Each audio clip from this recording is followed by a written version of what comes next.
پیر منور حسین شاہ صاحب کی بھی یہ عادت تھی، وہ گلیوں میں نظریں نیچے کر کے چلا کرتے تھے. اگر کوئی کچھ کہہ دے تو اس کے سوال کا جواب نہیں دیتے تھے. وہ جانتے تھے کہ سالکین پر ہمیشہ آزمائش آتی ہے. حضرت بایزید بستامی رحمت اللہ علیہ کو 7 مرتبہ شہر بدر کیا گیا. حضرت امام حسن کو دیکھیں، حضرت امام حسین کو دیکھیں، امام بخاری کو دیکھیں، ذنون مصری کو دیکھیں. ذنون مصری کو جب قید کر کے بغداد سے باہر نکالا گیا، خلیفہ وقت نے مصر میں منتقل کیا. جس رات ان کی وفات ہوئی اس رات نبی کریم علیہ السلام 70 کے قریب بغداد کے اولیاء کو خواب میں آئے. اولیاء نے پوچھا یا رسول اللہ آپ بغداد میں کیوں تشریف لائے ہیں؟ آقا کریم علیہ السلام نے فرمایا گزشتہ رات میرا ایک محبوب ذنون مصری انتقال کر گیا ہے، اس کے روح کے استقبال کے لیے آیا ہوں. یہ کوئی تذکرۃ الاولیاء کتاب میں نہیں ہے، یہ امام سلمی کی کتاب میں ہے.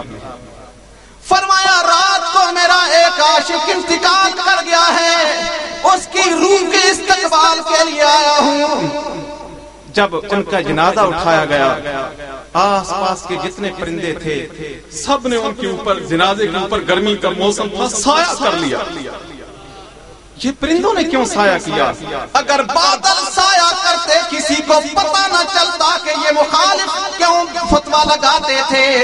رب ذوالجلال نے سایہ کرنے کے لیے بھی پرندوں کا انتخاب کیا. پرندے جنازے میں سایہ کرنے لگے. جب مسجد کے قریب سے گزرے وہاں مؤذن پکار رہا تھا اشہد اللہ الہ الا اللہ. ذنون مصری نے پتہ ہے کیا کیا؟ آپ نے دونوں ہاتھ کفن سے باہر نکال دیے اور کہا مؤذن خدا کی قسم تم سچ کہتا ہے. لوگوں نے چرپائی نیچے رکھ لی کہ زندہ ہیں.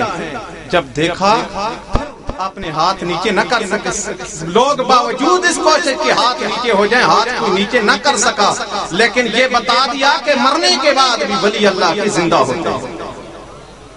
حضرت امام بخاری کو دیکھ لیں، انہیں ملک بدر کیا گیا اور ایک قصبے میں جا کر امام بخاری کی وفات ہوئی. جب قبر میں دفن کیا گیا، قبر سے جب خوشبو بل اٹھی تو اس وقت لوگوں کو پتہ چلا کہ یہ امام بخاری کس درجے کے لوگ.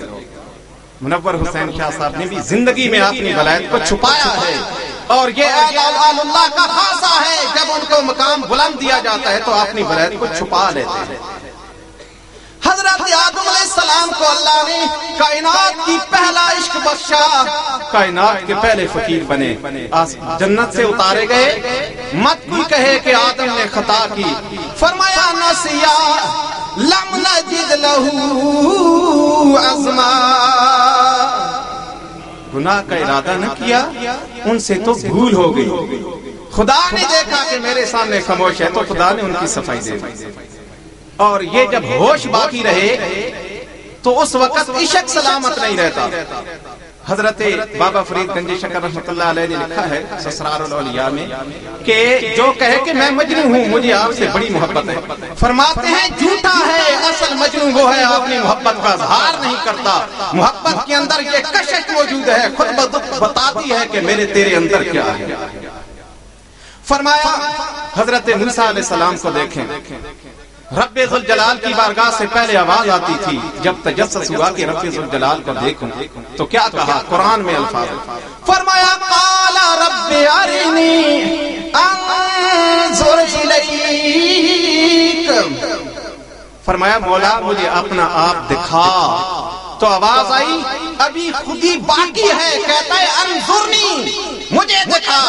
مجھے دیکھنے کے لیے تو اپنے آپ کو فنا کرنا پڑتا ہے. قال رب ارنی انظر الیک. آخری بات ہے حضرت موسیٰ علیہ السلام نے جب پہاڑ کو دیکھا، وہ بات آگے نہیں جاتا، رب ذوالجلال نے حضرت موسیٰ علیہ السلام کے لیے تجلی پہاڑ پہ ڈالی. وہ تجلی صفات کی تھی، رب ذوالجلال کی ذات کی تجلی نہ تھی. پہاڑ دیکھا کہ یہ سرما بن چکا ہے. حضرت موسیٰ علیہ السلام نے توبہ کی. توبہ کس بات کی آرزو تو خداوند عالم کے دیدار کی تھی، اس بات سے توبہ کی جو آپ نے خود ہی باقی ہے۔ فرمایا قال انی تبت الیک، مولا میں اس خودی سے توبہ کرتا ہوں۔ حضرات گرامی، حضرت پیر منور حسین شاہ صاحب رحمۃ اللہ علیہ کی تعلیمات کا خلاصہ یہ ہے کہ جن کے لیے ولایت کے دروازے کھلتے ہیں رب ذوالجلال انہیں 3 چیزیں عطا فرماتا ہے، سخاء النفس، نفس کی سخاوت، جان کی سخاوت، وسلامت القلب، اور قلب کا وسیع ہو جانا، اور والنصح للامہ، امت کے لیے دوسرے لوگوں کے لیے سراپا ہدایت بن جانا۔ ہمیں رب ذوالجلال ان اولیاء کرام کی تعلیمات پہ عمل کرنے کی توفیق عطا فرمائے۔ وآخر دعوانا الحمدللہ۔